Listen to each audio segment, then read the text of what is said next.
Good evening. It is now 5:30 p.m., Monday, September 23rd, 2019. I'm calling this meeting of the Paris City Council to order. The invocation will be given by Gene Anderson. The Pledge of Allegiance will be led by Councilwoman Paula Portugal. Everybody stand, please. May we pray? Heavenly Father, we're indeed thankful for all that you do for us. We thank you, Father, for being merciful and long-suffering, and we thank you for your many provisions each day. And Father, we thank you for interceding in our lives and showing us the way that we should go. We pray for our council tonight as they make many decisions, that you would guide and direct them, and might they do that which is best for our city. For we ask it in your holy name. Amen. Amen. I pledge allegiance to the flag of the United States of America and to the republic for which it stands, one nation under God, indivisible, with liberty and justice for all.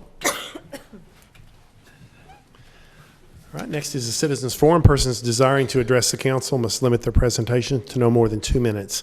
Unless an item is posted on the agenda, the Texas Open Meetings Act prohibits the council from responding to any comments other than to refer the matter to a future agenda, to an existing policy, or to a staff person with specific factual information.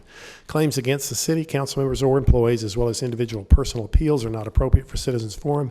The Citizens Forum is now open. Anyone wishing to address the council, please step up, give us your name and address, and you'll have 2 minutes.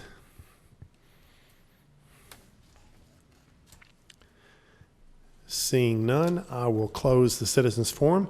Next is the consent agenda. Anyone have anything, any council members have anything on the consent agenda that he or she wishes to pull for additional discussion? Any motion? Motion to approve. Motion to approve. Agenda as it is. In a second, all in favor? Okay. And the next one I've been requested, I'd like to make a motion to move item number 14 next for procedural reasons. And I'll second. okay, all in favor of, okay. So we're going to go 14, then we'll proceed on at that point. So item number 14, discuss, conduct a public hearing, and act on an ordinance regarding the petition of Lisa Short for a change in zoning from a two-family dwelling district 2F to an office district O in the Meyer Edition, Block 4, Lot 23, located at 3206 Bonham Street. Ms. Easton? Thank you, Mayor. Lisa Short has applied for this zoning change so that she can continue her income tax office at 3206 Bonham. The change is from 2F, two-family dwelling district, to office, which would allow her to operate her office at this location. It is actually, it falls within the retail zoning or land use in compliance with our comprehensive plan. So staff is in support of this change, and the Planning and Zoning Commission did recommend approval of this with a 5-1 vote. Okay. Okay, thank you. I'll open the public hearing. Anyone wishing to speak in favor or in opposition to this, please step up, give us your name and address, and you'll be allowed to speak.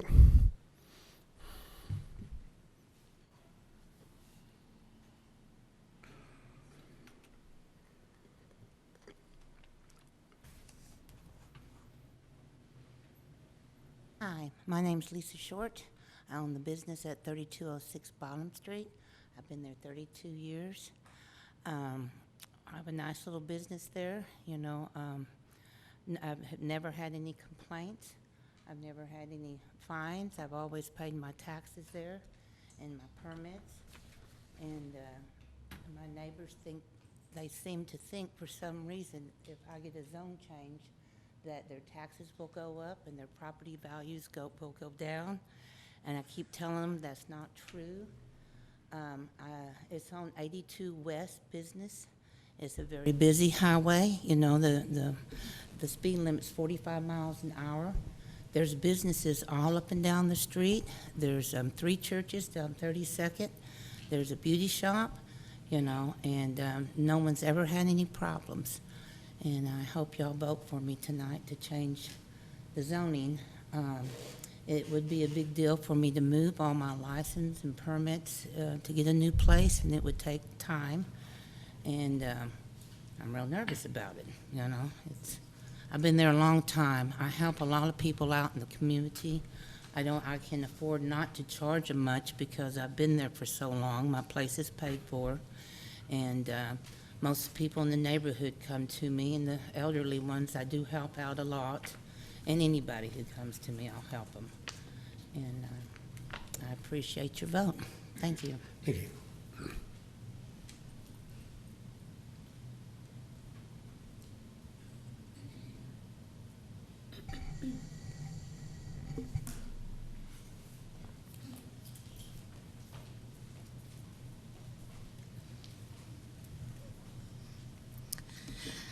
My name is Sherry Pritchett, and I live on 32nd Northwest.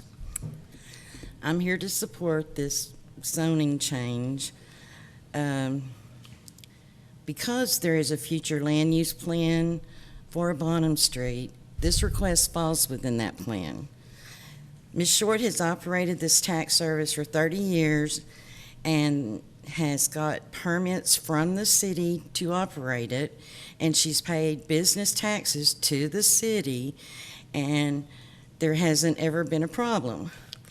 Now, a family's legal issues didn't go as they wanted, so now this is a problem that she has the business there. Despite what the family says, Ms. Short's clients come and go and don't loiter in the area. They park on both sides of 32nd, which is an extremely wide street where 2 lanes of traffic can still come and go from 32nd. They don't block driveways, and there's just no problems.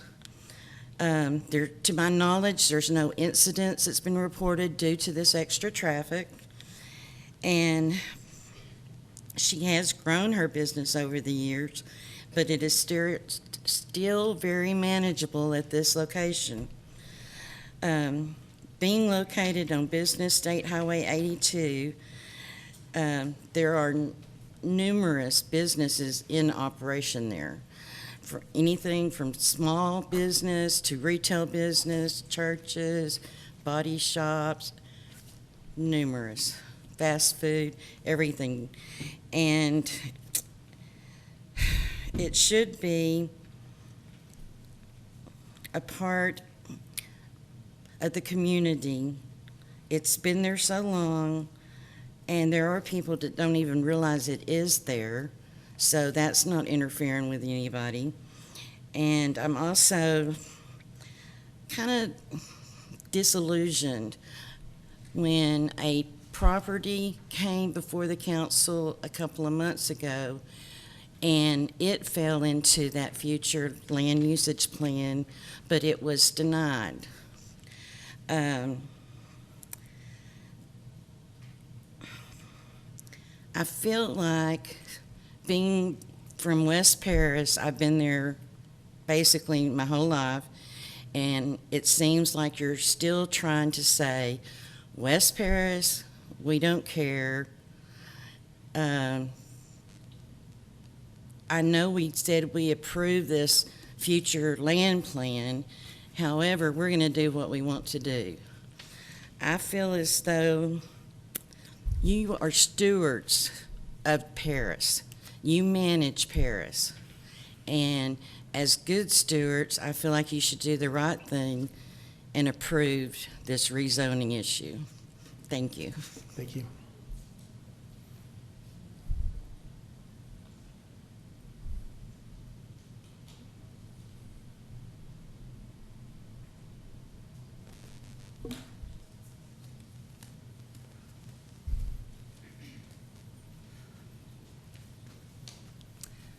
Jessica Nation Holtman, on behalf of the Moore Law Firm. Lisa Short is our client. I kind of want to address the white elephant in the room. This is not the first time that the Shorts have been in front of you asking for this zoning request, and I didn't know that last time when they did present it to you that it was going to require a supermajority vote, or I would have made sure I was here. Anytime you make a decision like this, you need to be fully educated on what's going on. There is an underlying litigation going on between Mrs. Short and her neighbor that's right beside her, Miss Smithy. Miss Smithy's daughter, Miss McCann, is the one who's been the spokesperson for any petition that's been filed or any opposition to this zoning change. What is curious is if you will look at the timelines between the litigation and this zoning petition request, what you will find is that any kind of complaints to the city or the Paris Police Department all coincide with this litigation. Judge Beard has this case, and back in December, he did did a judgment in favor of Ms. Smithy. However, after coming and seeking counsel from our office, we noticed that there was case law that was not presented to judge for a full ruling on the matter. So we did a full hearing on a motion for new trial. We presented that case law to judge, and he reversed his ruling in favor of Ms. Smithy. Since that time, there have been injunctions put in place saying, do not call the city anymore, do not call the Paris Police Department anymore. This is where your line is drawn in the sand, so to speak. There's lots going on, but what I hate that the city has been put in this position, but I truly think for y'all to make an educated decision on this, not only look at what P&Z has said is in their zoning, but also understand what is going on behind the scenes. There is so much more to this than just a simple zoning request. I think another thing, and I don't know if they're going to get up and try to talk, but if they do, I'd like a chance to get up and rebut some of the things that they're going to say. I know the last time they tried to present you with pictures of some of Ms. Short's clients supposedly loitering in the property. One thing, this property line is what's being disputed. Right now, as it stands, if you go and survey, the property line is 2 feet off of Miss Smithy's house, which means all the rest of that property on the side lot is actually Miss Short's. Look at the property in the picture and see where the man is standing. It's probably in Miss Short's property, surveyed property, but that's what's being litigated right now, and we're going to deal with that in a couple of weeks, actually. The other thing is this client of Miss Short's, they do a bartering system for tax services. This client will go into landscaping, picking up trash and that sort of thing for Ms. Short to provide tax services. So it's not just some random dude that's hanging around, loitering, causing problems. There's a system going on, and the fine line is that property line. If you're gonna say he's on your property, make sure it's actually your property that he's on before you say it. Like some others have already said, there's been no complaints filed in 20 plus years, almost 30, of her being employed there, having this tax service there. This has all come up after the judge reversed his ruling. You can check with the city on that. I've done my due diligence in checking on that, and I encourage you to take that into consideration when you're making your final decision. Thank you. Thank you.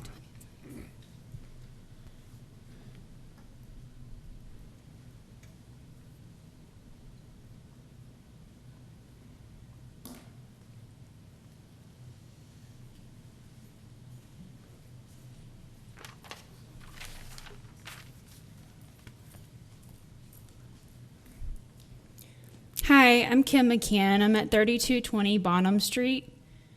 And hang on just a minute.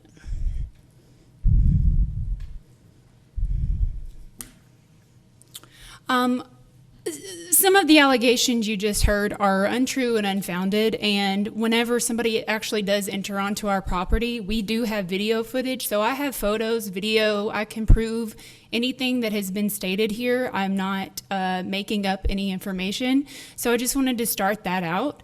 I am asking the city to deny this request with prejudice. It's already been denied one time.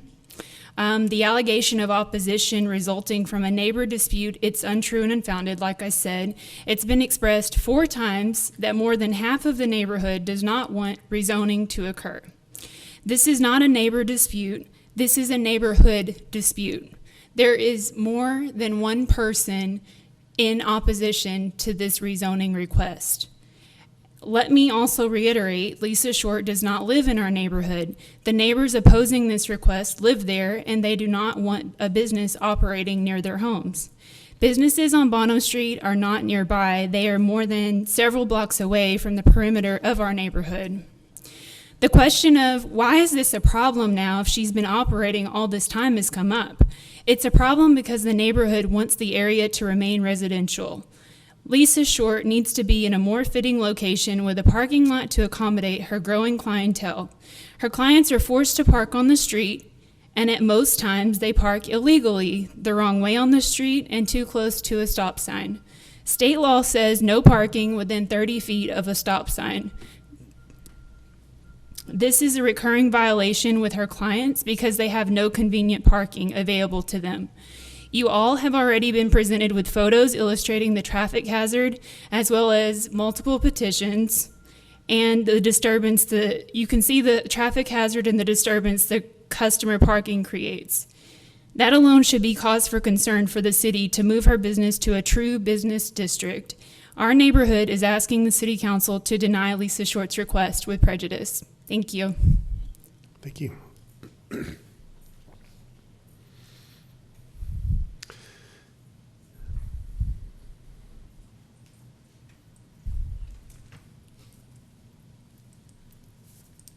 James O'Brien, 3150 Bonham Street. I'm the immediate neighbor to the east of Miss Short. I've lived there for 6 years with my wife and family. We also have a business attached to our residence. Let me write this here, which has not been a problem either until recently. I also want to point out that there's 3 churches along this street. 3. None of them are a problem. They're business, right? There's a sign, Highway 82, advertising for one of them on 32nd Street, okay? It's not a problem. Why, then, all of a sudden, is this now a problem? 3 churches, a beauty shop, and a tax office, but yet only one of them is being picked on, okay? It's not a problem. She mentioned illegal parking, okay? If there is illegal parking, that's what the police department's there for. There's not. There's been no issues of any citations, okay? And if we're going to mention parking problems and we're talking about safety for the public at that intersection, let's talk about flowers and excessive landscaping on their property, where we can't see going when we're leaving 32nd Street and we're trying to look on to Bonham Street where there's speed, okay? The buses have problems seeing as they're pulling out onto Bonham Street. Let's add another issue. What about an illegal concrete driveway that was poured? So now that they have 3 to 4 vehicles parked in their driveway where we can't see out, okay? This is the pot calling the kettle black. Okay, it's look at what they're doing wrong, but not what I'm doing wrong. There's not a problem here, folks. The only problem is there's a dispute. Okay, there's a bully that's gone around and bullied people into signing a petition and using fear tactics to getting signing that. None of them are here. Everybody's here supporting Ms. Short because we all love her, we all care for her, and she's a great neighbor. That's what this is about. Okay, and we've all gotten together, and we all know that we are getting together next week for National Night Out because we want to have community together. We are a great neighborhood, and we want to keep it that way, okay? There's been 2 major mindsets here with the city council and the city. Preserve businesses, preserve neighborhoods, okay? Lisa Short's business is part of our neighborhood. It's been there for over 30 years. My beauty shop has been there, the one that we run, for over 30 years, almost 40 years now. It is part of the neighborhood. This is a win-win, folks, okay? You want to preserve neighborhoods? Vote yes. These are part of the neighborhoods. You want to support business? Vote yes. There's no reason to vote no for anything. The neighborhoods, the businesses are part of our neighborhoods. It's located on the side of town where people don't have transportation. They can walk to these services. That's why it's there. That's why they were designed this way. So vote yes. Thank you. Thank you.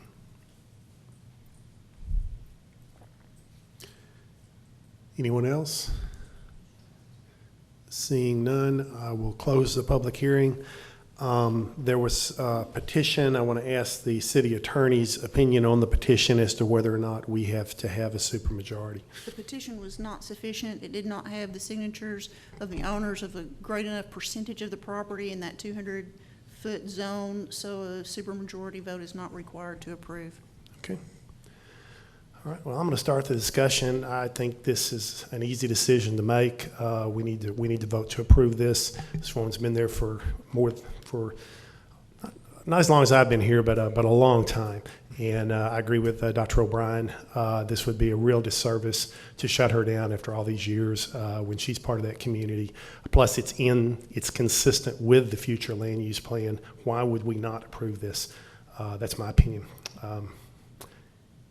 Anybody, you raise your hand. I do have a question. And I know Ms. Short's been there for a while, but not being in business. But is it proper for a business to operate without a parking lot and use the street as their parking lot? How does that work? Ms. Easton? I think Ms. Easton can better address those regulations. If this were a new construction, they would definitely have to have on-site parking. It's not typical for a business to be able to utilize street parking for permanent parking only. I think she's utilizing only a portion of the home as the office, because at one point she did live here. There will be, if her business expands and she, it's a continued problem, then we'll have to visit with her and she'll have to make room or remove the covered parking in the back and find some on-site parking. But for now, the type of business, she doesn't have people in and out all day, every day of the year. It's very seasonal, and I think it's something that we're not concerned with at this time. But yes, an office district typically requires on-site parking, not on-street parking. Okay, now with This is that answer, atypical. my next question is to the neighbor. I know right beside her, there is a parking lot where the beauty shop is and all of that. I mean, as neighbors, sometimes could she utilize that parking lot instead of, if somebody is blocking it to help her business? Dr. O'Brien, go ahead. Absolutely, and I'd like to speak on behalf of the pastor and the church immediately adjacent to us. She has free reign to use the parking lot whenever, for however long that she wants to, no restrictions. Yes. Okay, that's what I mean, for the safety reason, in case it happens, that it's okay for her customers to Yes. park there, and she have that. Absolutely, anytime, and they don't even have to ask. And I'd also like to point out real quick that, Lisa, you're no spring chicken. She's close to retiring, so that's, No. as far as age and time of the Hey, she can business do that being there forever. and growing or shrinking, it's something to consider.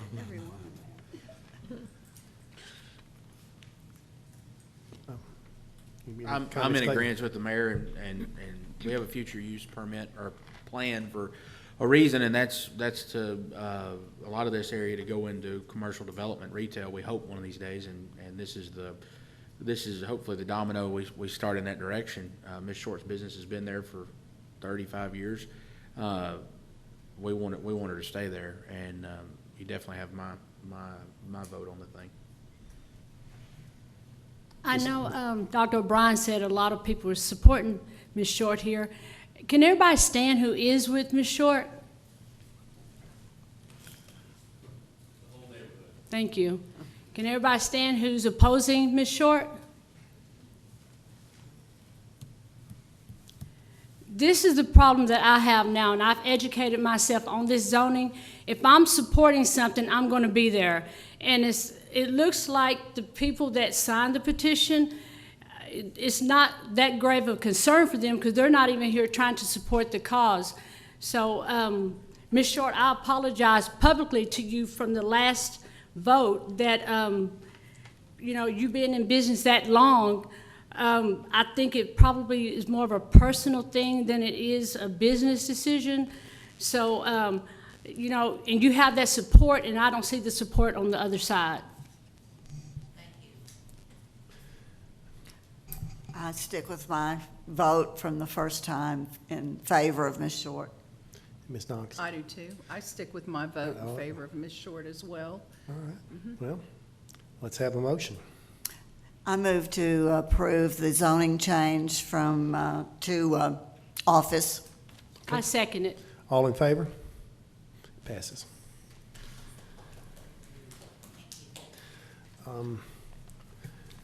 The next item is item number 11. This is, this one is going to require a supermajority, is that correct? Yes, sir. So if we proceed on with item number 11, it will take, 6 votes? Yes, It'll sir. take a unanimous vote to pass this. Mr. Tornado is not here.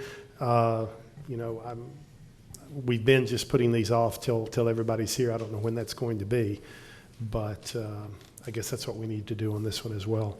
Item number 11, we'll have to Keep it open. we'll open the hearing and then keep it open to a date certain, apparently. Is that correct? Did you open a public hearing the last meeting? Did we Yes. open it? Oh, so we'll leave it open Okay. on that one. And until all 7 of us are here to vote. I'm so sorry. Oh, sorry. Because we need the 7 here, is that what you're saying? Well, it makes it very difficult to pass something. I mean, if we were all 6 unanimous on it, we could vote tonight. If one person votes against it, it kills it. Well, let's proceed on with this then. I'll proceed on with it. We can discuss it. How about that? Discuss, continue the public hearing and act on an ordinance regarding the petition of James O'Brien for a change in zoning from a single-family dwelling district, SF2, to neighborhood service, NS, in the Meyer Edition, Block 3, Lot 27, located at 3150 Bonham Street and 10 Northwest 32nd Street. Ms. Easton. Dr. O'Brien has applied for this change in order to bring the salon that's on the rear part of his lot into conformance with our comp plan, which is retail. Staff is in support of this, and the Planning and Zoning Commission approved it back in July. But we did receive a petition that did have enough signatures that requires a supermajority vote, so should the council vote on this, we do need 6 votes either way. Okay, the public hearing is still open. Anyone wishing to speak for or against this, step up, please.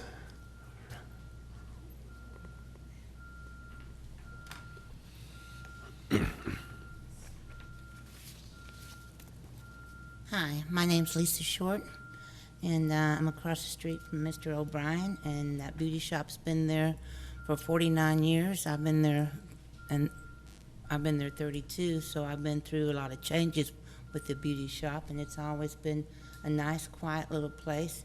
You know,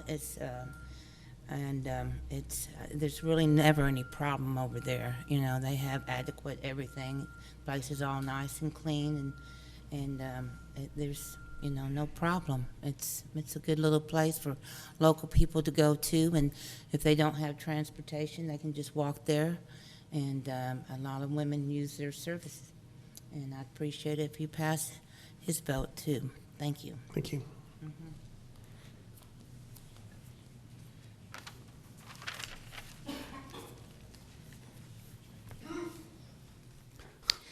I'm Sherry Pritchett. I live on 32nd Northwest. I'm here in support of the zoning change. I could go on about how the Building and Zone Commission approved the change and how the beauty shop is a good neighbor and has been there for numerous years and causes no trouble. What I'd like to talk about is the future land use plan for Bonham Street.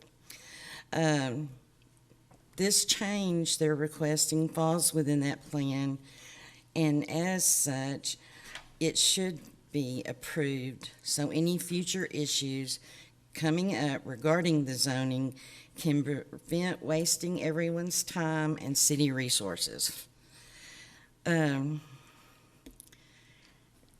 It's crazy, okay? The neighborhood needs some peace. It's like we're standing in this cloud that won't lift off the ground. You know, these things have been there and been there and been there, and the city knows they've been there, and the neighbors that are there know they've been there, and now it's get rid of them. So anyway, I hope that as a council you can look towards the future and approve this request. Thank you. Thank you.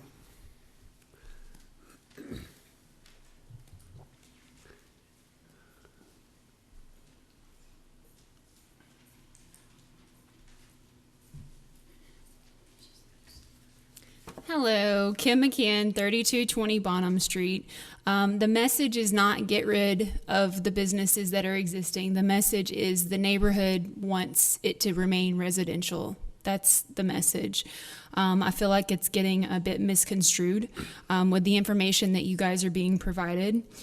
But anyway, asking to deny this request because I find it to be unnecessary, being that there's already a certificate of occupancy in place and the beauty salon has been grandfathered in, so to speak, and there are actually special protections in place as it is currently zoned. If it is changed to neighborhood services or any kind of rezoning, that grandfathered protection will be forfeited.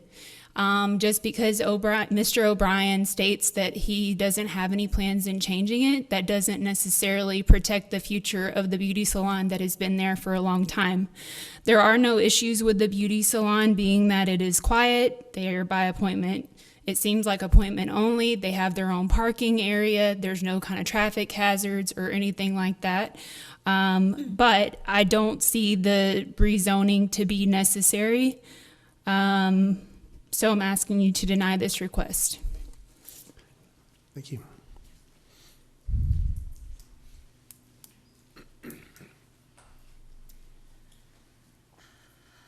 Jessica Holtman again. So you're making an educated decision. Back in it was the last weekend of May, beginning of June, there was a Facebook interaction going on. I remember I told you there were some injunctions put into place by Judge Beard with Short and Miss Smithy. One of those was that Miss Short had to get someone else to mow her lawn so that her husband, Mr. Thompson, was not out and there would be no interaction between these neighbors. Dr. O'Brien helps out some of the neighbors in the community right there, mowing their lawns and taking care of things. So that's who they called. They said, can you please take care of this for us because we want to do what Judge Beard wants us to do. Unfortunately, Dr. O'Brien did not know that there was a city ordinance, and I didn't either, I was educated, saying that at a certain time, you cannot mow in the morning. You have to wait until 7 a.m. Middle of the Texas, middle of the summer, it's hot. People try to get out and get stuff done early. So at 6:42, I think was the timestamp on Miss McCann's cameras that she was talking about that she has at her house. She sees, video of Dr. O'Brien out mowing. She posted on Facebook. I went to school at the same time. We were friends on Facebook for a little while, and I had the privilege of getting to see this photo and everything that was attached to it, including all of her comments, derogatory, as you can imagine. She took it a step further, tagged Dr. O'Brien personally, tagged his veterinary clinic, and began disgracing his veterinary clinic. It was massive. It went on for days, people talking absurdly about this man. This is how personal it is. It is not about zoning, okay? They're bringing in other things. So just wanted to add that in so that you'll know a little bit more of the story. Okay, thanks. Thank you.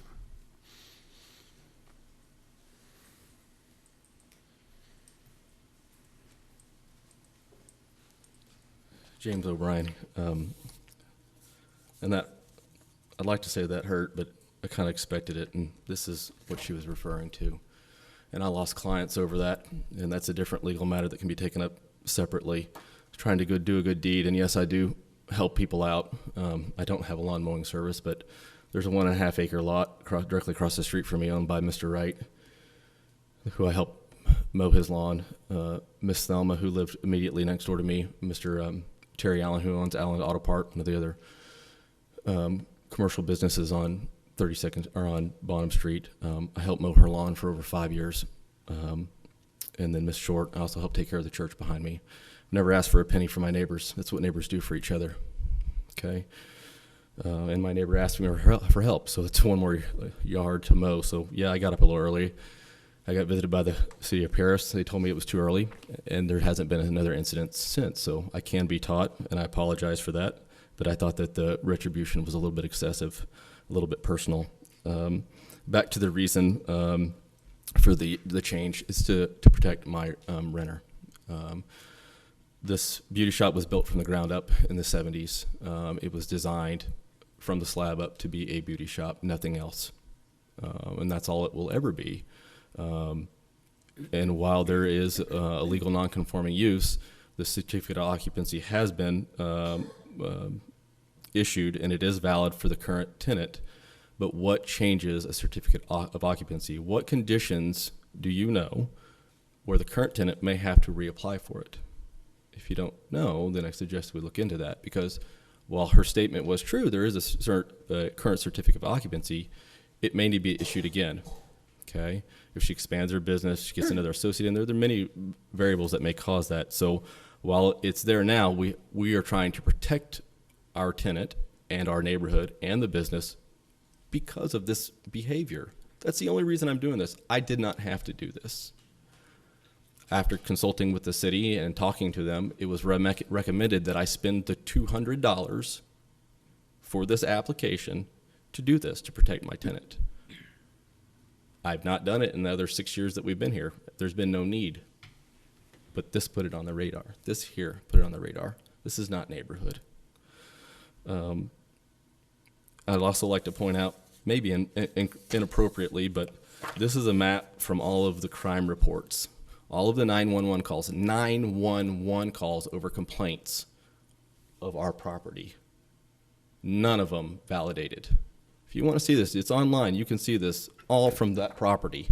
911 calls. It's there. It's documented. This business has been owned by, or the beauty shop has been there by two tenants. Both of them very strong, individual, minority-owned women businesses, and I respect them greatly. One now, the current tenant, is a single mom, and this is the last thing that she needs to be worried about is if her livelihood and everything that she's built to protect over a small dispute. This has her worried. So that's why I applied for this. That's why we're here today. It's true it's a legal non-conforming use, but I want to make sure that it doesn't affect the neighborhood and affect the tenant and affect the reputation that we have. So now here comes the fun part, money. We just went over a budget, right? There's a small business here. It generates sales tax. Remember our budget here, folks? A large part of our income for the city comes from sales tax. This is one of those little bitty businesses. Many of our small businesses, while it's not a lot, it adds to this. This is our money that we operate our city with. So think about that. If she has to relocate and her rent goes up, is she going to be able to sell as much product? Is she going to be able to have that profit margin to generate to this? Thank you. Thank you. Anyone else wishing to speak? All right, then I'll close the public hearing. Once again, I'm strongly in favor of this. I think we need to vote on this, and we need to be unanimous on this, in my opinion, and let this neighborhood calm down. I'm with the mayor as well. This is going on long enough, and it's in the future use. 49 years, he said, or 45 years in the same hole. I'm not gonna vote to move that or do anything different. If there is a personal issue or a personal, which there obviously is, I mean that's sad, but that's the world we live in, and I hate that. But at the end of the day, I'm here for everybody in Paris, not for one person. So I vote to change the zoning. Ms. Knox? I would concur. Yeah. I just have a question, though. If Ms. McCann's contingency, are you guys gonna go after the churches too and make the churches move? Because they've also well established on the street. I was just wondering. They're painting us to look like we're the bullies, and I can provide you photos, videos, I can provide what Mr. O'Brien has stated himself, proof as to what he has said. So they are all lying. They are not from the neighborhood. They don't live in, not all of these. I'm not going to stand for any personal accusations, so Well, those are you inappropriate. guys are allowed Those to are inappropriate. You need, okay, thank you. I was just wondering if the next thing that we're gonna hear is to close the churches down on the street. You don't have the floor, and you don't need to be out having an outburst like that. Churches are allowed in any zoning district, so should there be an issue with that, there's not a zoning concern, so. Okay. that- All right, Mr. Hughes. In the defense of Ms. McCann's, she wasn't against she doesn't want to close down the beauty shop. She publicly stated that. So let's be fair to her. And we did allow them to challenge her character. So, I mean, we have to be fair across the board if we're here for the city.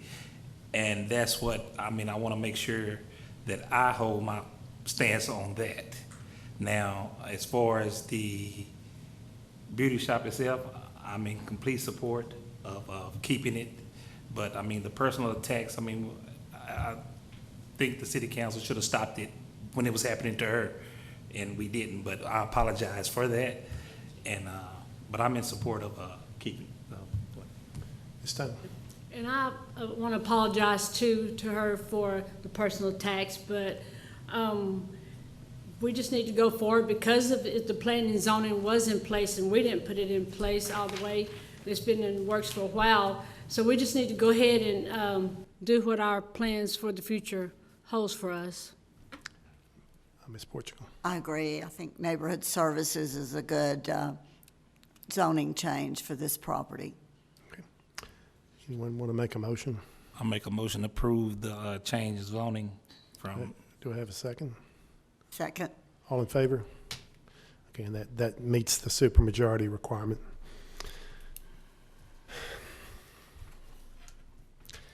Next item is item number 12. Discuss, conduct a public hearing, and act on an ordinance regarding the petition of James Martinez for a change in zoning from agricultural district to a two-family dwelling district, 2F, in the Suburban Estates Edition, Block B, Lot 1, located at 4315 Pine Mill Road. Ms. Easton. Mr. Martinez has applied for this zoning change in order to build a duplex on the lot at the corner of Pine Mill and Mockingbird. Staff is recommending denial of this change because it's not in conformance with our future land use map, which calls for this area to be low-density residential. On the north side of Pine Mill kind of serves as a natural border. On the north side, it's intended to be low-density residential, and on the south side, it's medium density, which is where we have a number of duplexes and quadplexes as newer development. The Planning and Zoning Commission did approve of this zoning request with a 3-2 vote. With, I think, the intent of just the promotion of additional development in the area. So there's a bit of a divide there, but our future land use map does call for this to be low-density res, and we want to continue to support that where we think it's appropriate. So. Okay, thank you. The public hearing is now open. Anyone wishing to speak in favor or in opposition to this, please come up. I'm James Martinez. I live at 820 47th Southeast in Paris. And like she said, we want to build a duplex on the one side of the property. There's got to be like 5 acres of commercial land right there. That's where they go back to the pits. All that's commercial. And then right across the street is about those 14 triplexes, duplexes. So it would fit in better than a single-family residence right there in the corner is what we feel like. It's either got to be commercial or, a duplex. That's just our thoughts. Okay, thank you. Anyone else wishing to speak on this item? All right, seeing none, I'll close the public hearing. Yeah, this one's interesting in that the city recommended denial, and yet the Planning and Zoning recommended approval. I've driven by it. I know a couple other council members have too. There are innumerable duplexes across the street. In fact, across the street from this very property is a communal parking lot for all the duplexes. And, I'm in favor of encouraging development. I typically don't like to go against the future land use plan, but I certainly can see a reason to consider not following that plan in this one specific instance, because I don't see something being built there anytime soon. And again, we're all for development. No one's even here opposing it. So I'll throw it open for further discussion. Well, I drove by and looked at it, and I think that it would be an appropriate use for that particular lot. It's a nice big lot, and a duplex on there would fit in nicely with the neighborhood that's on I guess it's the north side, that's supposedly the single-family homes. And then, of course, right across the street is probably a very, very high-density living situation with all the duplexes and quadplexes and everything like that. So I think that it would be a very appropriate use for that particular lot. Okay. Anybody? You go ahead.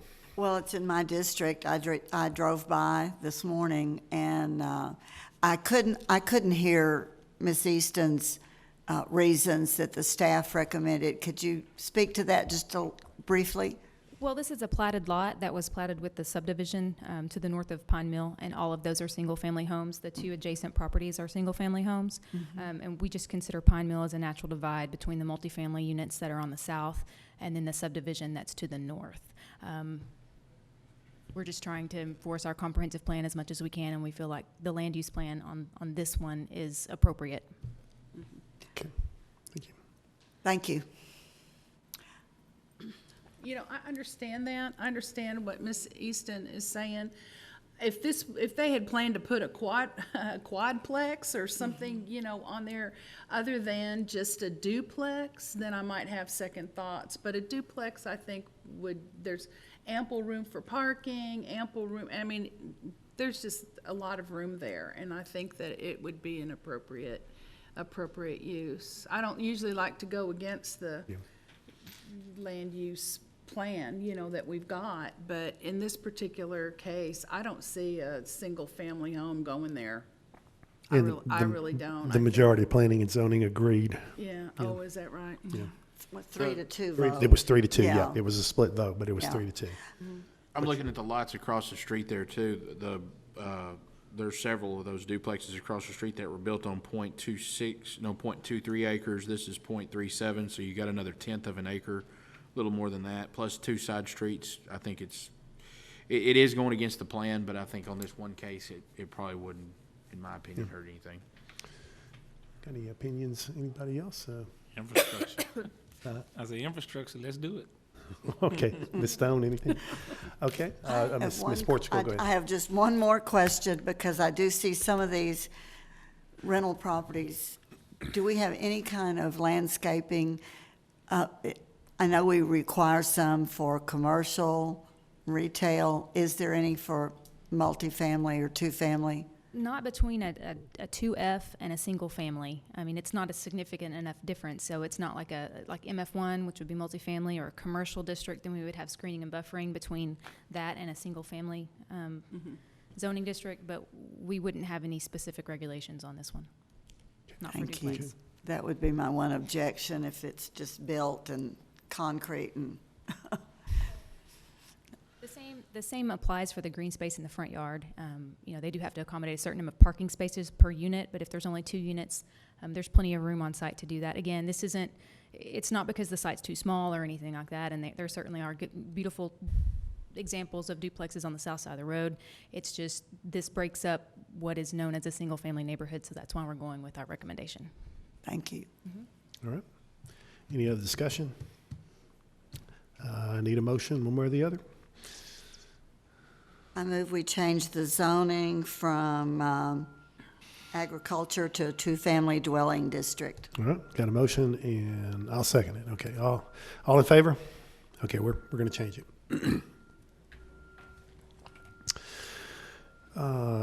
Item number 13, is that right? Discuss, conduct a public hearing, and act on an ordinance regarding the petition of Kenneth Doherty and Bailey S.A. on behalf of Kenneth Gregory Wynn for a change in zoning from a single-family dwelling district, SF2, to a four-family dwelling district, 4F, in the city of Paris, Block 222B, Lot 19, located at 2508 East Price Street. Ms. Easton. Kenny Doherty is proposing to build a quadplex at the corner of 25th and Price.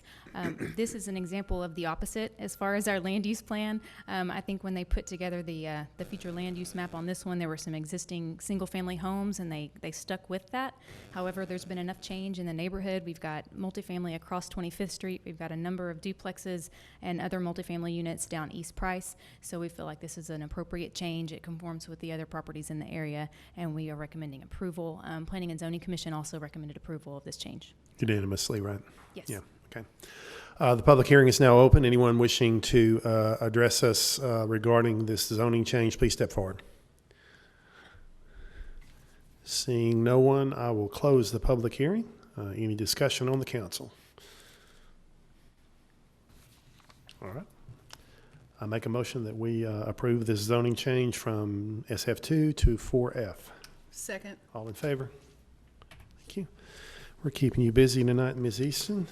Next is item number 15, discuss, conduct a public hearing, and act on an ordinance regarding the petition of Michael Hall for a change in zoning from a commercial district C to a multifamily dwelling district, MF1, in the Hall Edition, CB 154, Block A, Lot 3, located at 801 West Washington Street, LCAD parcel 16475. This is another unique one, and it might help if you go to the next slide to show the map. So Mr. Hall is requesting this change, as I understand it, to help him through a sale of a property, which I understand keeps getting tripped up with lending because of the inconsistent zoning of the area. He was approved for a change to SF3, as you can see here on the zoning map there, back in 2014 for the construction of a mobile home. At that time, it was allowed in SF3 with a special use permit, and that was granted. But the two adjacent properties are also connected to the sale. The property to the north which is this subject zoning change, is commercial. We don't feel that a single family, if he were to request a change to single family zoning, we would not support that. We don't think it would ever really be developed as single family, but we could support a multifamily zoning district, and that would be consistent with the lots that are adjacent to it and across Washington Street. So we're recommending multifamily there. And then the next zoning case is for the light industrial area. And again, all of this at one time was zoned light industrial because of its proximity to the railroad. And that's why our future land use recommends that it stay light industrial, but that's not necessarily appropriate given the 2014 zoning change. So this is an odd case, but we do support the change. We don't really have a reason to oppose it. There's nothing proposed at this time other than they're trying to sell the property and they're having difficulty. I do believe he has a representative here tonight to speak to that. Okay. We'll do that at the public hearing. I guess I'll open the public hearing. Please step forward if you have anything to say to us about this.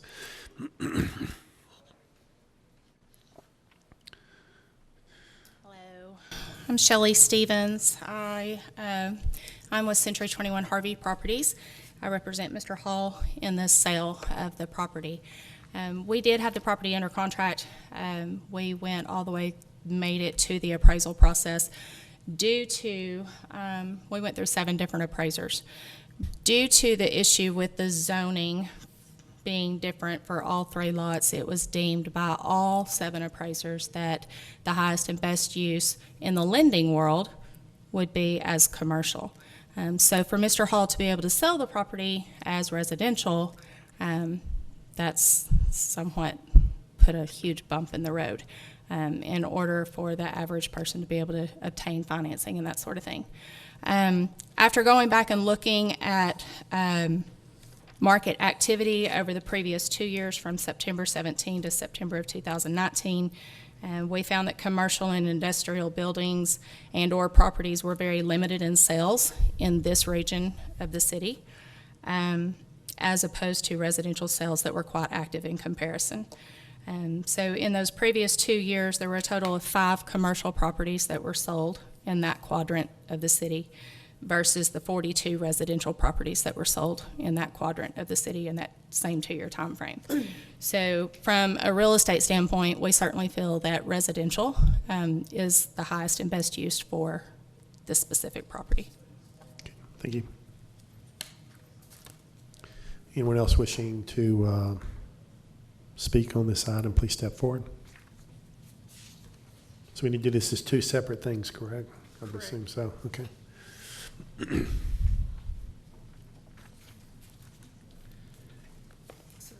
Okay, anyone else wishing to talk? I'll close the public hearing. Any discussion on the council regarding this? What are we doing? Yeah, that's what I was going to It's Easton, go over to I've got a little bit of insight on this. Me and Shelley were sitting in the office earlier and we were talking about it.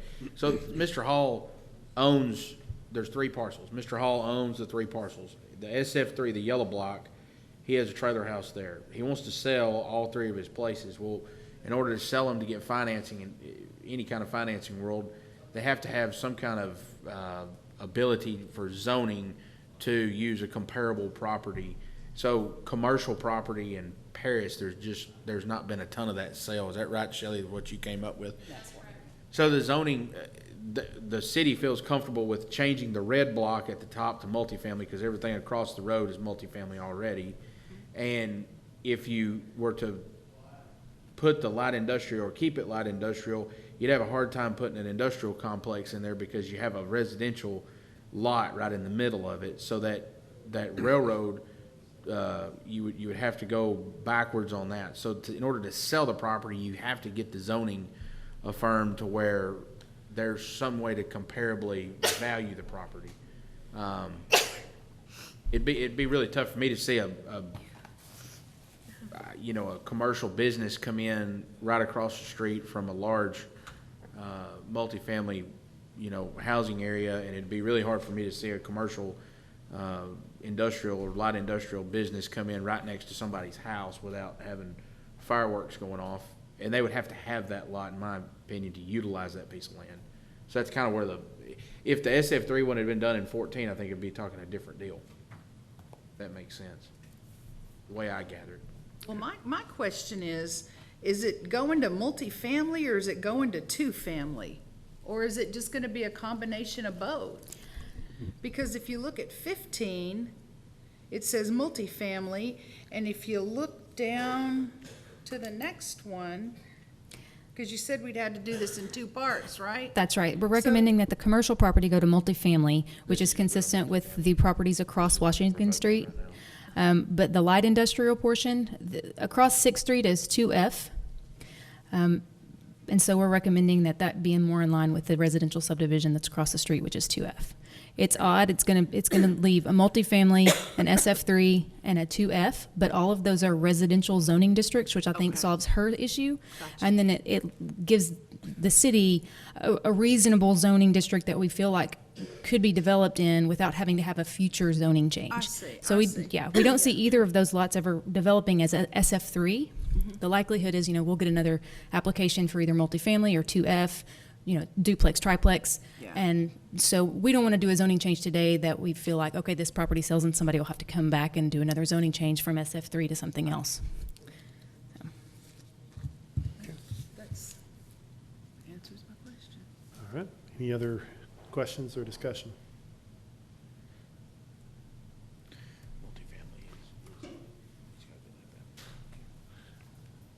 Want to make a motion? I'll make a motion to approve. I'll second. second. Okay, all in favor? All right, and then item number 16 of the same thing, discuss, conduct a public hearing, act on an ordinance regarding the petition of Michael Hall for a change in zoning from a light industrial district to a two-family dwelling district in the Hall Edition, CB 154, Block A, Lot 2, located south side West Washington Street, LCAD parcel 221.08. Ms. Easton, anything else Same on issue, this? we're just matching the existing zoning This district is the across second 6th. half of it to go to 2F. Any discussion on this? You do need I a public open the public hearing. Anybody want to talk on it? Probably not. Okay, public hearing's closed. Thank you. Now discussion. I make a motion to approve. Motion to approve. Second. All in favor?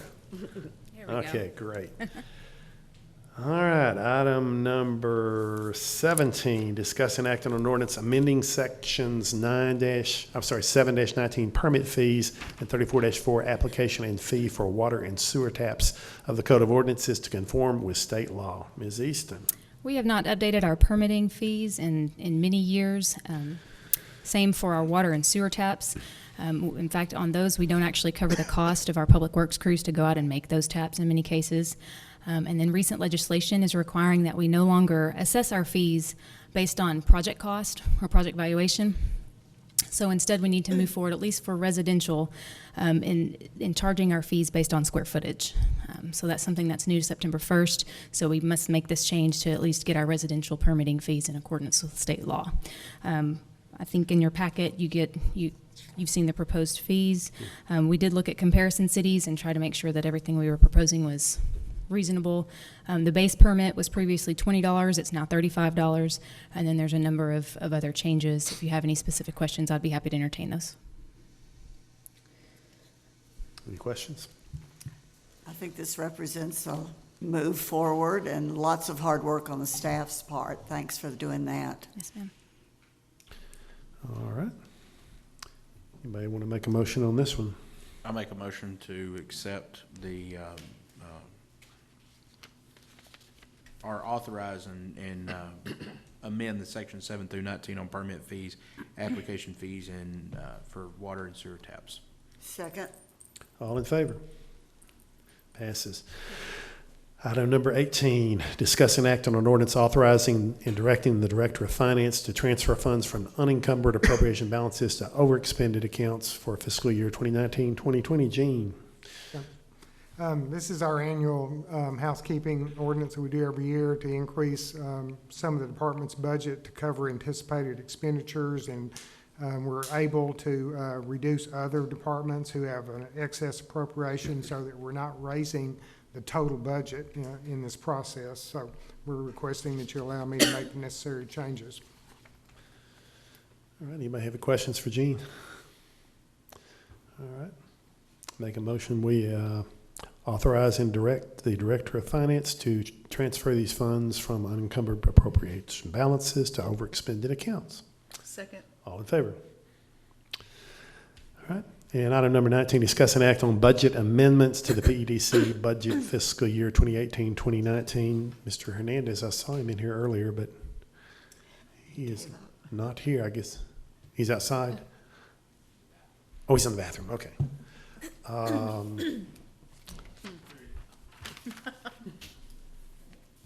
Hey.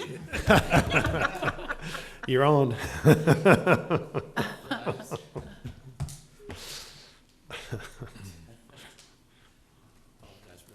I don't have any, mayor and city council members, I don't have any property amendments to make.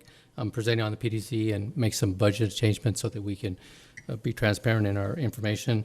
Part of them are just cosmetic changes. We're going to move some dollars from administration to personnel, and that's an amount of $14,000. So we're going to switch the dollars so it's budget neutral. The other change we want to make is on the second page, which has to do with our debt service. We want to identify Southwest Park, which relates to the business park, which was financed. We want to move the dollars to show the interest and principal, as well as the American Spiral and their loan as well, so that we can have both amounts on the budget. Those originally weren't in our budget plans, but we wanted to have those dollars show up. And the last part is the new industry park, the American Spiral for $450,000, and the Southwest Business Park for $85,000. So at those items, so total budget amendments are $629,757. Any questions for Mr. Hernandez? All right, I make a motion we accept these budget amendments to the PEDC's budget. Second. All in favor? Thank you, sir. Appreciate Thank it.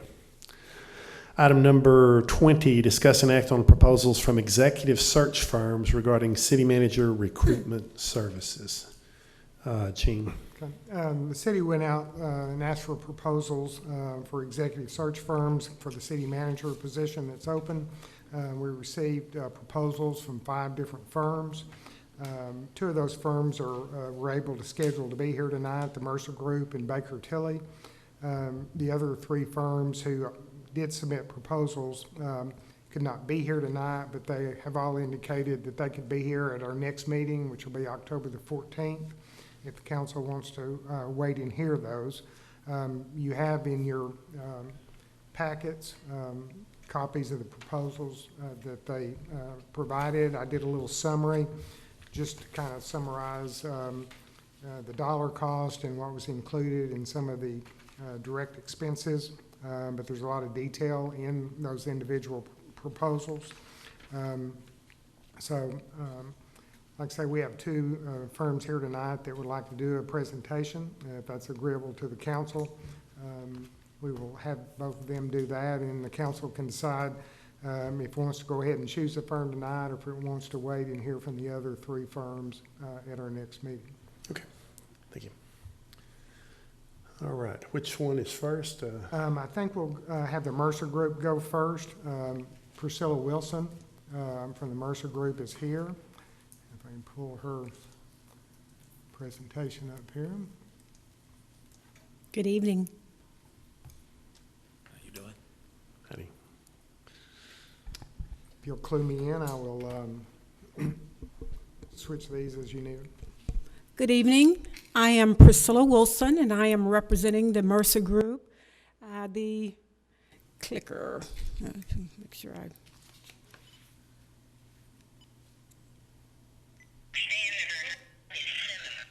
Okay, that's not what I need, is it? You want to go forward? Yes. Recording Okay. device. Another? Okay.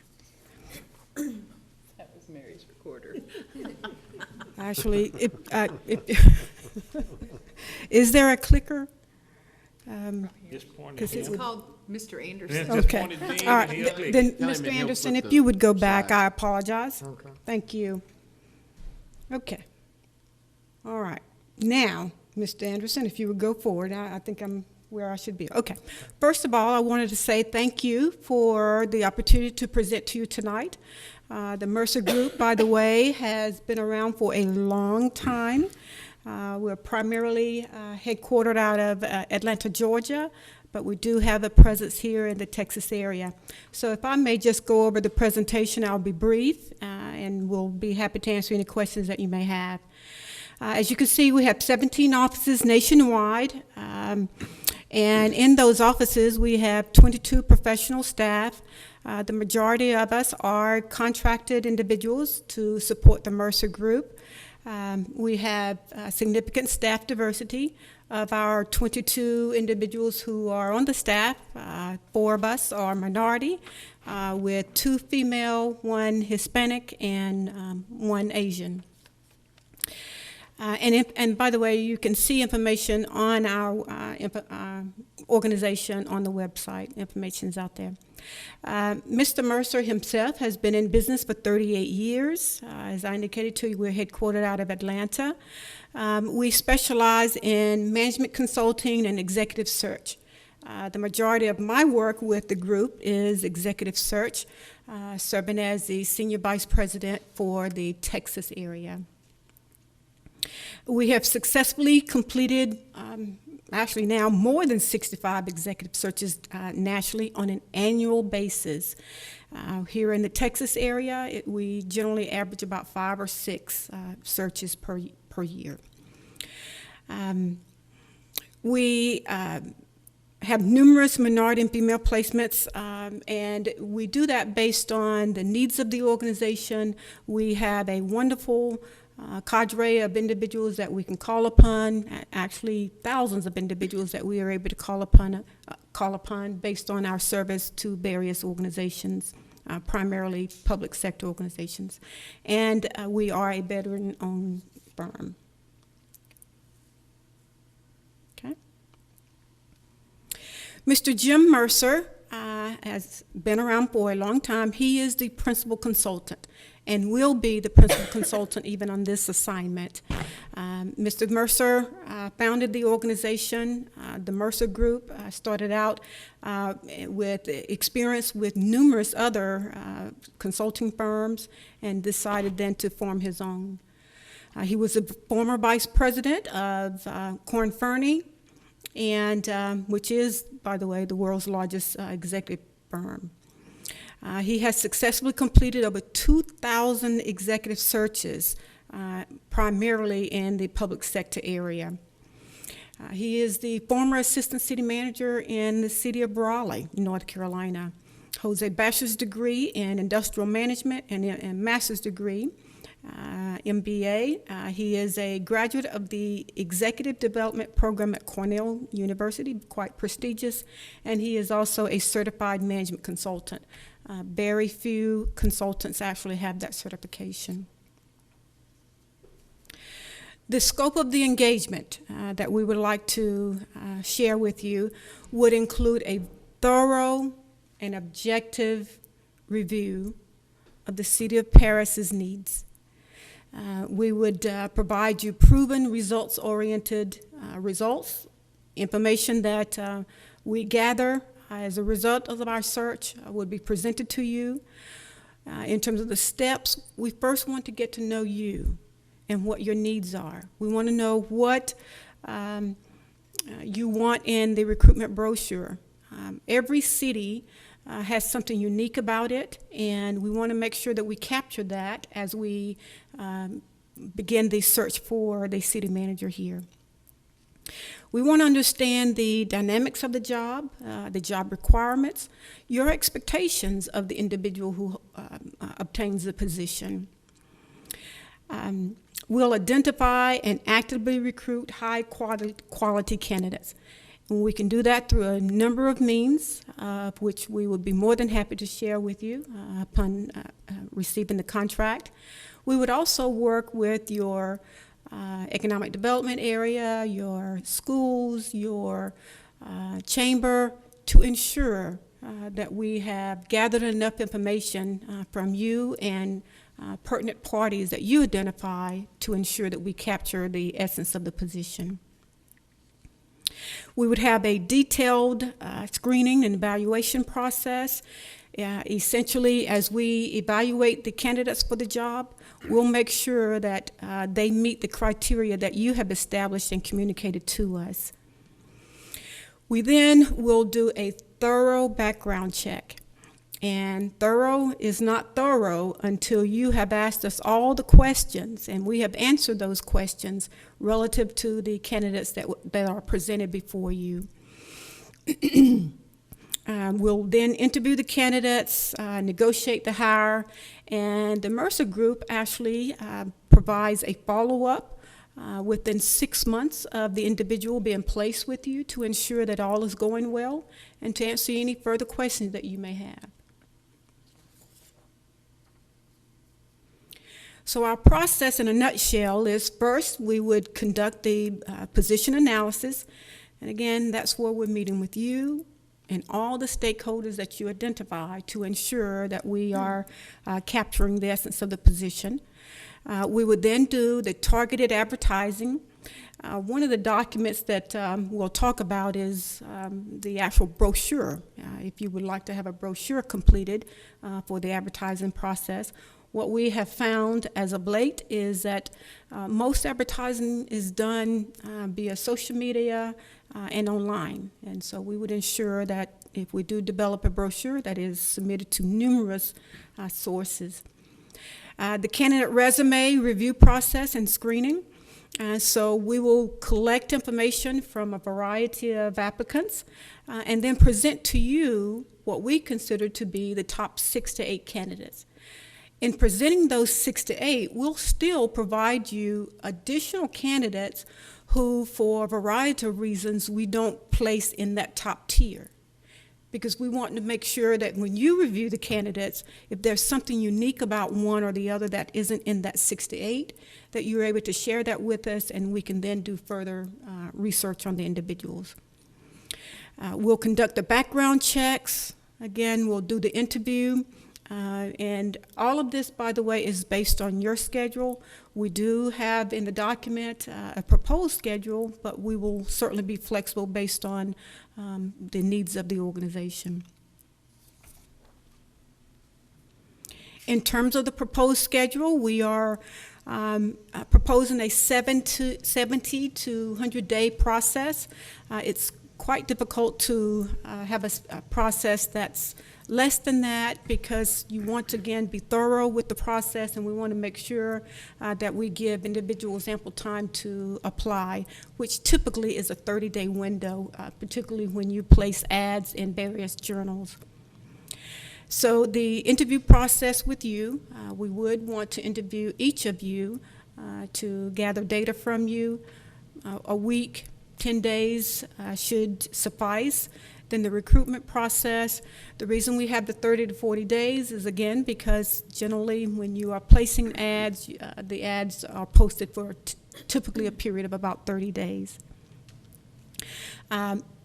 As applications come in, we'll actually begin that review process, so it's not as if we wait until the end of the posting period. We'll actually begin that process as the applications come in.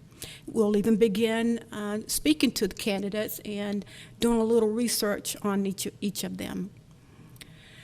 In terms of the candidate background process, that's typically a 2-week process, 2 to 3 weeks. We'll make sure that we have gathered data, make notes, and actually before you even get to the point of interviewing, you will receive information on each of the candidates that we are presenting to you. We'll actually give you a booklet that outlines specific information regarding the candidates that we're presenting before you. We'll assist you with the negotiation of the employment agreement. We provide our support to the client. You are our client. And so in terms of negotiating the agreement with the candidate of your choice, we'll give you feedback relative to whether the proposal that is being presented is fair and whether, based on other organizations, we should do anything differently.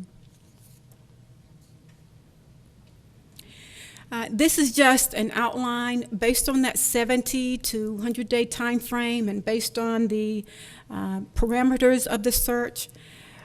We suspect that we could actually have someone placed the 1st of January 2020. We can certainly move faster than that. That's why we always show a period of time to make sure that we have given you ample time and to take into consideration that life happens and to make sure that the information that is presented to you is of the candidates of choice.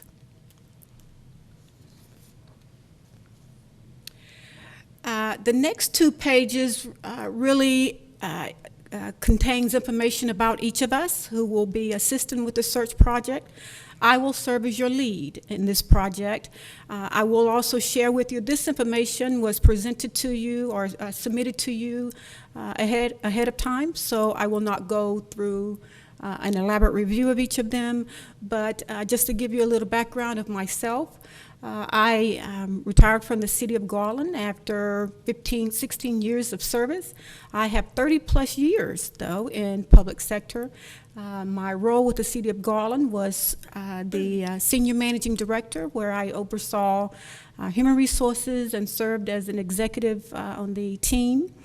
And throughout my career with the city of Garland, and even prior when I was in North Carolina, I did quite a bit of executive search work. And so I'm very familiar with the process and am excited about actually conducting the process for you.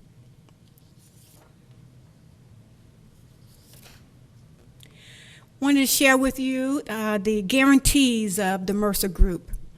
The first and foremost is, again, you are our client. And we will devote our time to you and try to identify individuals based on the specific parameters that you provide to us. We will ensure that for a period of 18 months, any candidate that we place with you is off limits to all other searches that we conduct. And that actually is for any candidate within your employee for all of the searches that we conduct. In terms of the placements, we won't recruit that candidate for sure that we place with you unless you have indicated that you would like for us to assist that candidate to find other employment. If for any reason the candidate does not remain with you for a period of 12 months, we will conduct the search again for you with the nominal cost of incidentals and expenses that are associated with the search.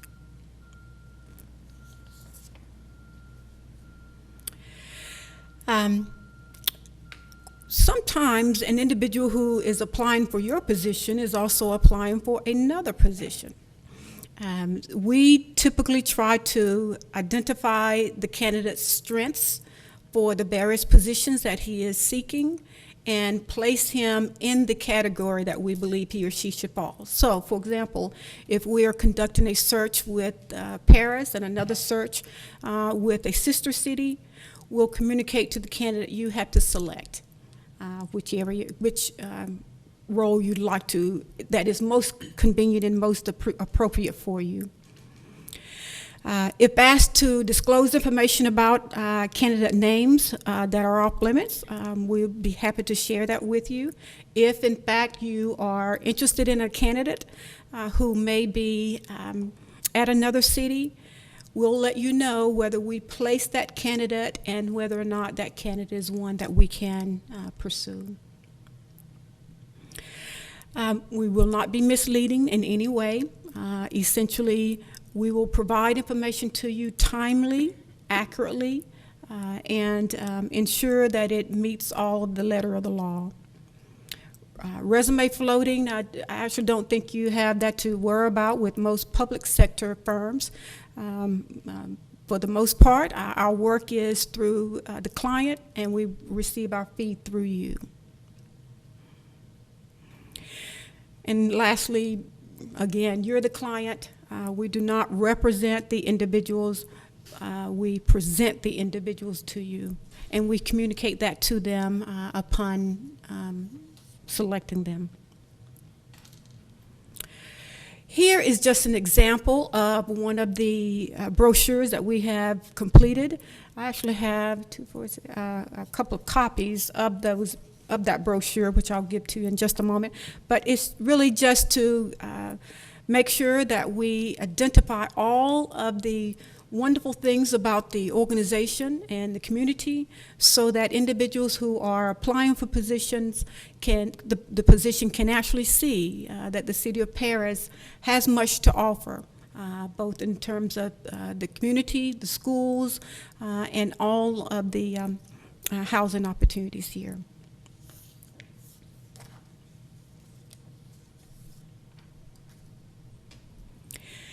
Here is a list of some of the sourcing that we would provide for you.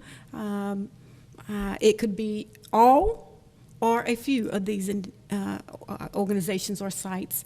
Some of them do have a fee. We would provide that to you to ensure that you knew the cost of that advertising.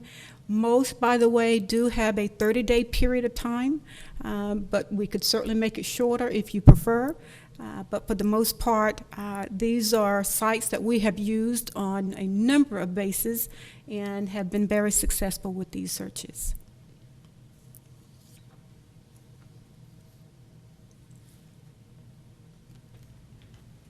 Lastly, I'd like to share with you that in using the Mercer Group, will find that you'll receive lots of experience in the way in which we have conducted our searches in the past. We have been very successful. Very, very few, as a matter of fact, 98% of our placements have remained intact. We will be objective in the search process with this effort. We are proven. We've been very successful, and we do have a flexible process in that, again, we will conduct this search based on your timetable and your availability. It will be thorough, very comprehensive, because we have a personal commitment to you in terms of your leadership of this city to identify the top candidate for your position. We have a commitment to exceed your expectations, and definitely believe that we'll do that. We have the time, we have the desire, and we're ready to proceed. Questions?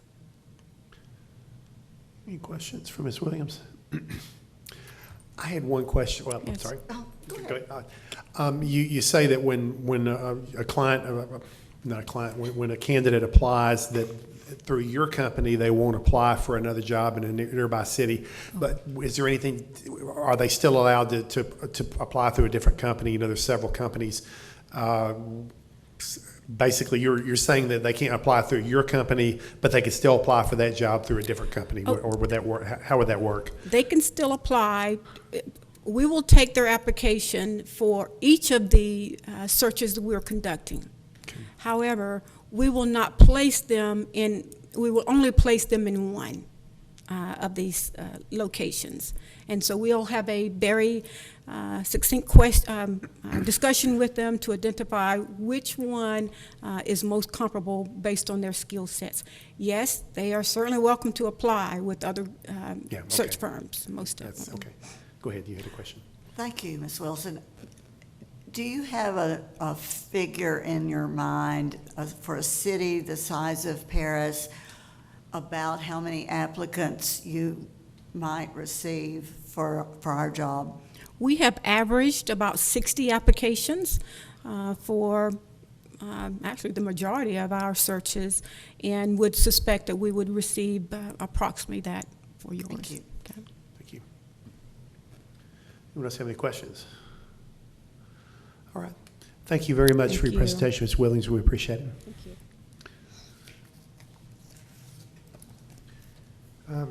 We also have Chuck Rohr here with Baker Tilly, and I'm going to pull up his presentation.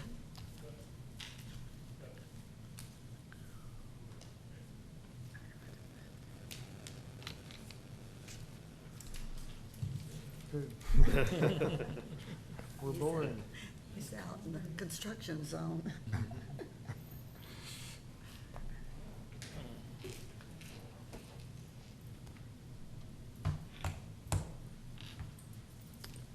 Mr. Rory, you're on.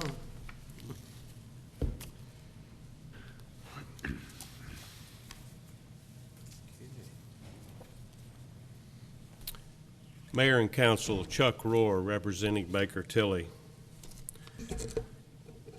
First, I would be remiss if I did not start by telling you that I have known Councilmember Portugal for probably 20 years, and I've known Or 30. known Dr. Portugal, her husband, for probably 25 at least. Wouldn't have any influence on my performance, but I didn't want you to be surprised later if you'd learn that later. I'm a person of full disclosure. Good to see you. Good to see you. I'd like to talk a little bit about Baker Tilly as a firm. I'd like to talk about our process and our experience and deliverables, and certainly answer any questions you have. We consider it a privilege and opportunity to be here. Appreciate you inviting us.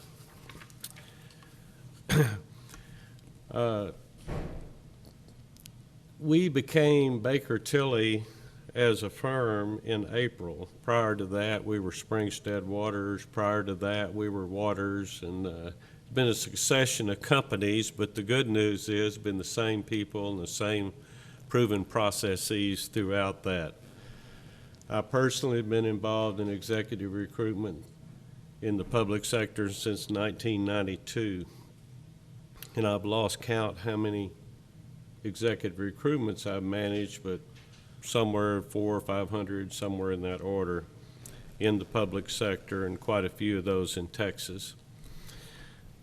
The Baker Tilly is primarily an accounting firm and also a municipal advisory firm, and they acquired us and another firm in Indiana for the purpose of expanding their footprint within services to the public sector. And so we still have the same staffing as when we were Springstead Waters, which we bring a talented staff. If you were to hire our company, you would have a team working with you. I would be working with you. And then also Dr. Edward Williams, who is my colleague. Dr. Williams has a PhD in human resources, over 20 years experience with state and local governments in human resources. We think this is a good opportunity for the right person. We have studied up, so to speak, on Paris. I remember coming here a number of years ago. You were meeting at the community college at the time, and I attempted to be hired by this council to do a search, and I think you hired another firm at the time, but I'm a persistent fellow. I'm persistent in what I do for a living, persistent in what I do for my clients. So I'm back again and hope for more success this time.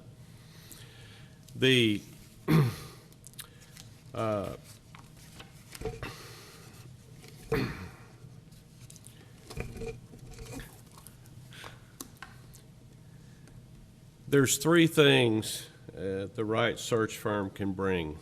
One is experience, which equals contacts, reaching out to the right people, and as importantly, knowing who to not reach out to in terms of your position.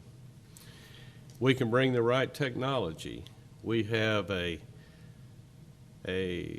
very advanced applicant tracking system. We can track applicants. It goes back about 10 years, and we have over 20,000 resumes in there, which gives us a starting point, but only that. We approach each recruitment as a process de novo, and we can reach out to individuals with the right talent, the right experience, the right temperament to be the city manager here.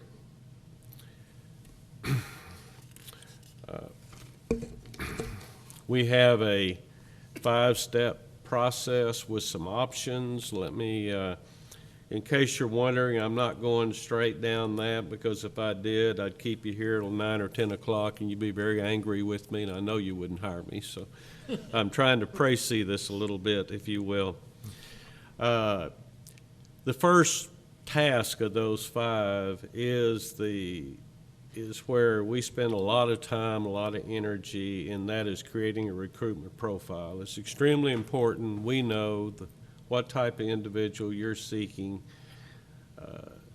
what type of education, what type of experience, what's the geography of that experience. Are you looking for a Northeast Texas person or a Texas person or a Southwestern person or the best athlete? As Tom Lander used to say, the best athlete nationwide. That's important to know. Also, are you looking for someone who has worked in this size community, maybe someone who has worked in a much larger community? Are you looking for someone with a mix of public and private sector experience? Are you only seeking an individual who has been the city manager or city administrator? Are you open to a deputy or a assistant city manager who's on their way up? Again, all of those are important variables that we need to know. Once we have established that recruitment profile, then we can distribute that electronically to almost an unlimited number of candidates.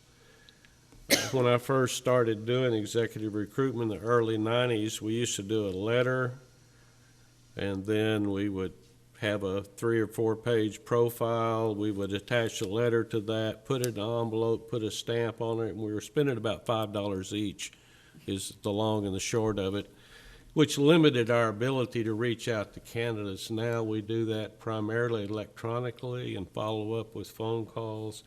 So the sky is the limit on the number of individuals we can reach out to. Once we have developed a working group of candidates, we would want to meet with you, and we have a couple of options which helps you narrow that down.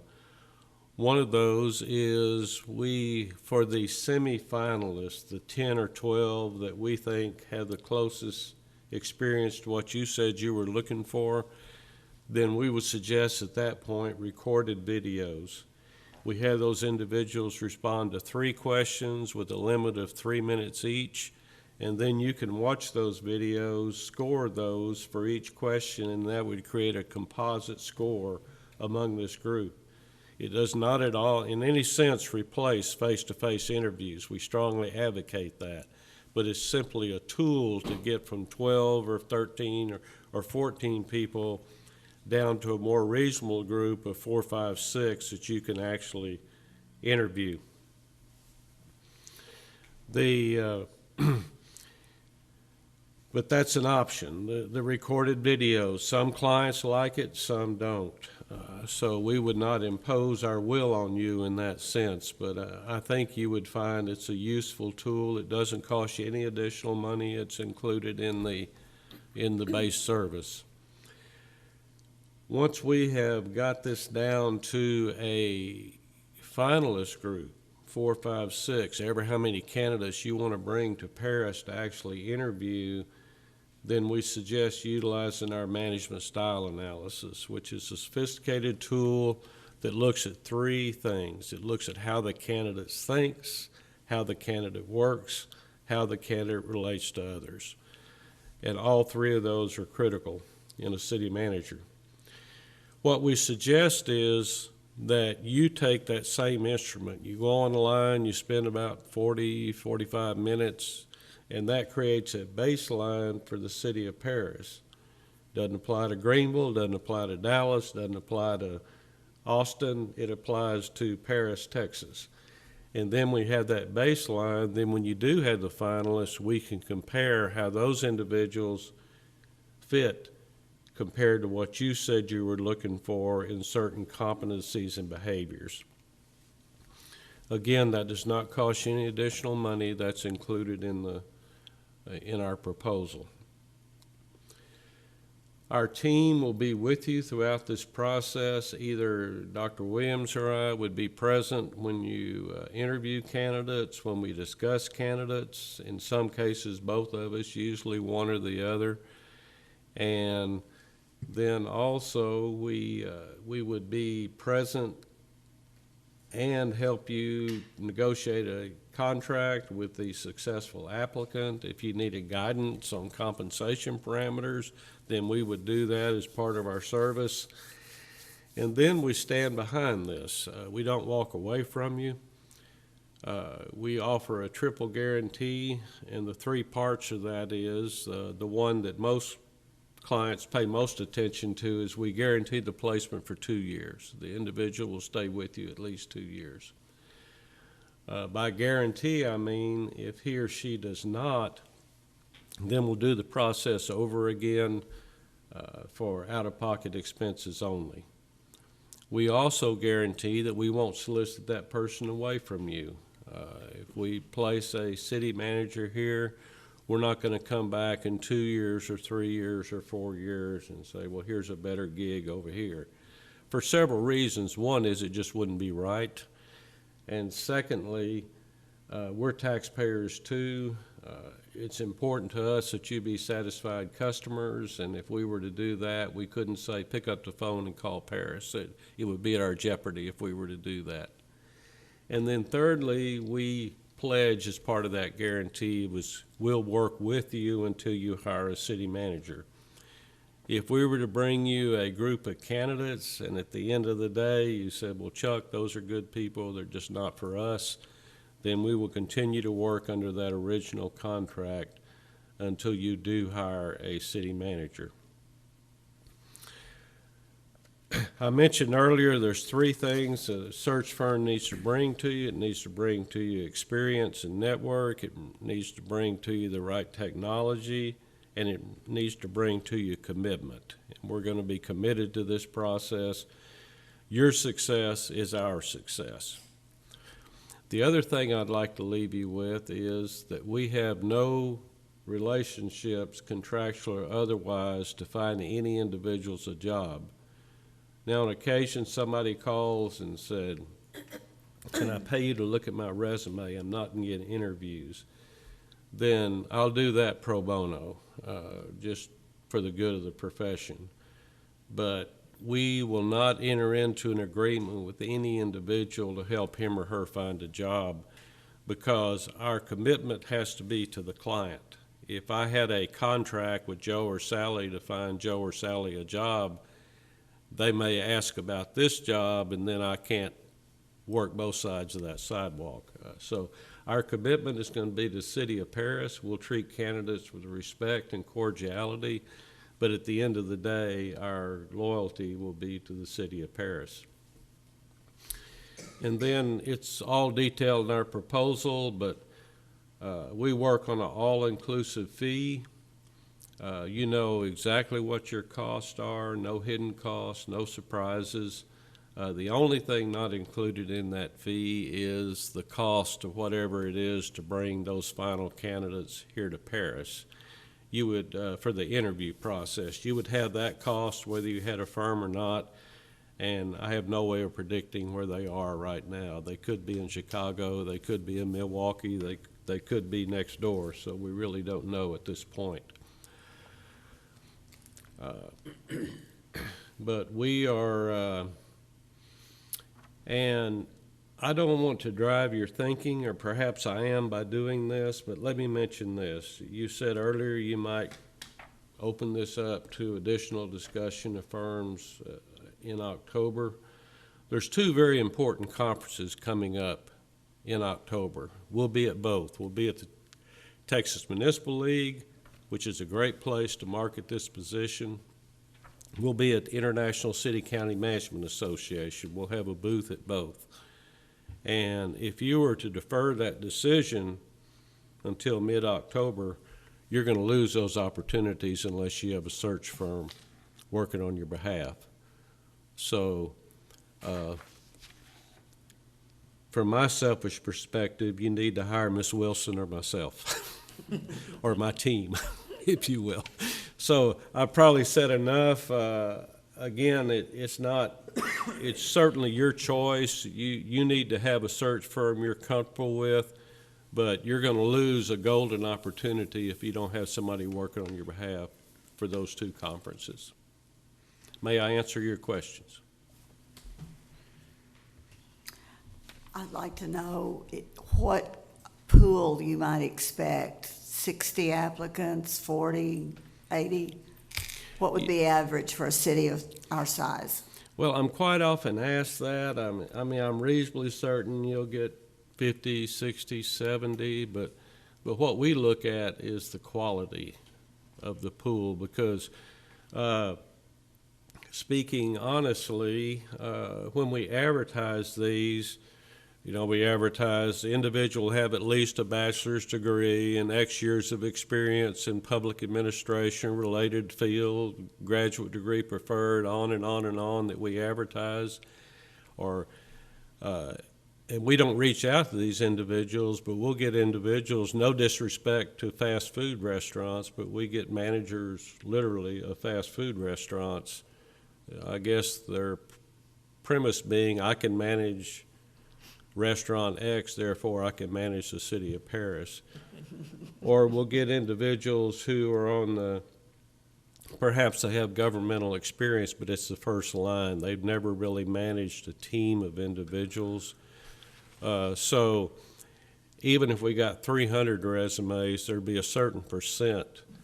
But as far as talented, qualified people, I think for a city this size, you need about 20 to 40 qualified applicants to get that down to that working group, because at some point you're going to have a group of candidates and you could look at them and say they all have the technical competency to do what we need as city manager.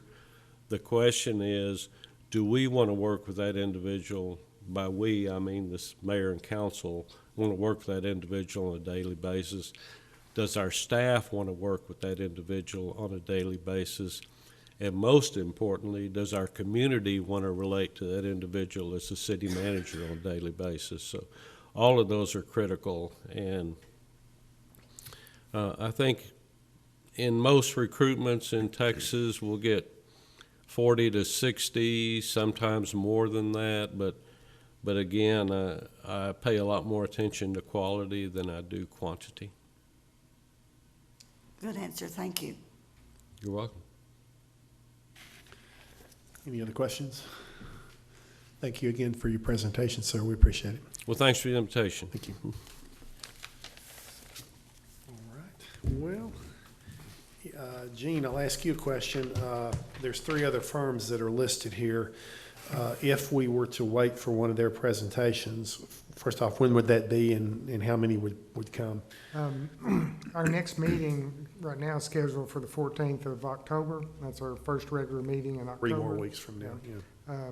There are 3 firms, Chris Hartung Consulting, Slavin Management, and Ralph Anderson are the 3 firms that couldn't schedule today. I mean, if that's too far, if you want me to try to schedule something earlier, but I know they can come the 14th because I checked that, and y'all had a lot of meetings here in September. You didn't know if you wanted another one. You're not kidding. Yeah, I understand that. September's always the busiest month. So that's up to y'all in whatever direction you want to give on that. It's on the agenda. You can discuss it, or you can act on it, or you can, wait. I want to ask Ms. Portugal her opinion on this because she's got the most experience in this, and I respect her opinion. So I'd like you to tell us what you're thinking.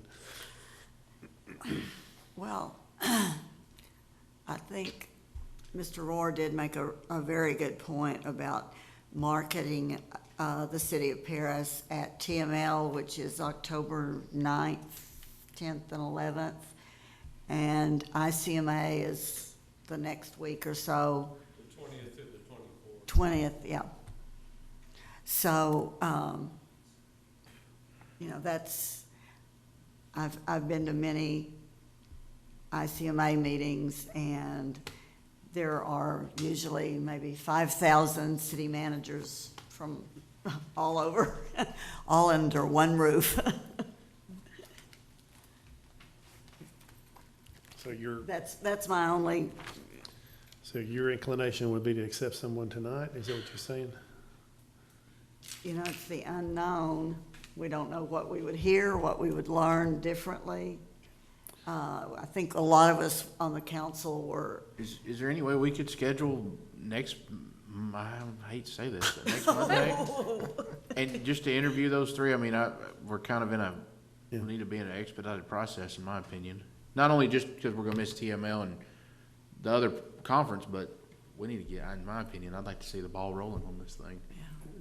We've had enough meetings, I don't mind one more.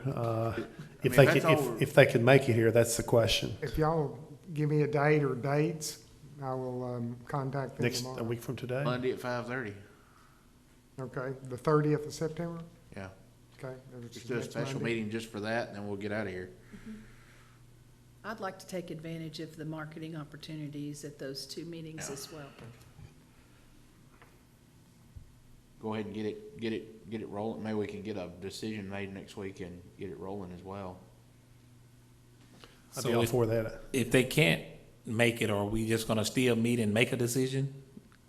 I would think we probably should. I think so too. That's So, a good well, suggestion, Derek. if people can make it, fine. If, I mean, again, if it's council's desire, It's a great idea. I think it's a good idea. Then if they make it and they give a good presentation and we decide to go with them, then we do. And if they don't make it, we've got the information in our packet. I guess we could act on the information. So we'll have a reason to meet even if nobody shows, but I'm assuming, maybe, you don't know, so. Yeah, when was TML again? What were the dates? October on it? 9th. October 9th, 10th. 10th. Okay. And 11. I guess you could conceivably meet also on the 7th, which would make a decision either the 30th or the 7th. If they can't come the 30th, maybe the 7th. Sooner the better, I think. Yeah, I think Yeah, so. I'd go with. I'd go ahead. And as long as it's before TML, that's the point, you know, you're trying to. Yeah, but where you're trying to- even a week head start's a week head start too. Let's see, make sure I don't have a conflict.